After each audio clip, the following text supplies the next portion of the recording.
Hi, I'm Richard Murphy. I'm a professor of accounting at Sheffield University Management School.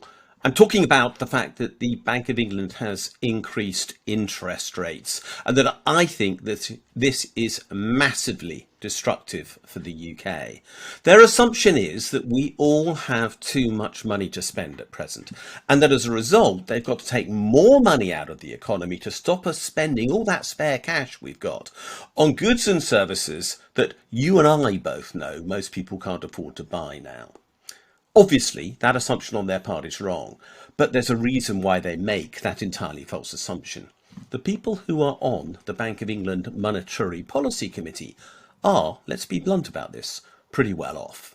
The governor of the Bank of England is paid more than £500,000 a year, and so are many of their senior officials paid hundreds of thousands a year, which of course puts them in some of the highest paid categories of people in the UK. So they live in a rarefied atmosphere that most people don't know about. They really, I suspect, just do not understand what it's like not to be able to make ends meet. And as a result, they genuinely think they can impose higher interest costs on people, and that will not create poverty, despair, bankruptcy, loss of homes, inability to pay the mortgage, the rent, the electricity, the gas, the broadband, the water, the council tax, and so on. In the real world, those things are happening. Those things are especially happening to younger people because they're on lower pay. They tend to have very high levels of outgoing in proportion to their income because they don't earn as much as most people. And they're also in some of the most vulnerable parts of society when it comes to housing, where rent costs are going up fast. The consequence of the Bank of England's decision is that the most vulnerable people in our society are going to be penalised hard, pushed to the point where, frankly, I think they're not going to be able to make ends meet whatever they want to do this coming winter.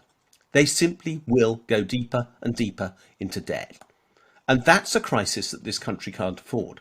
Not only because that means that these people will be suffering, but also because they won't be spending, and therefore businesses who depend on that spending won't be getting any income either. And so we're going to see many businesses, from the leisure sector to the hospitality sector to retailing, and then on from there, failing as well. The Bank of England are literally setting us up for the most almighty economic crash that I've witnessed in my lifetime. And I'm 64 and I've lived through a few recessions by now, but nothing, I think, as bad as what is to come. I think they're wrong. I think the government has to tell them they're wrong. I think they have to be told to reverse it. And the government has to now say to people, we're going to help you because this is a problem beyond any individual's control.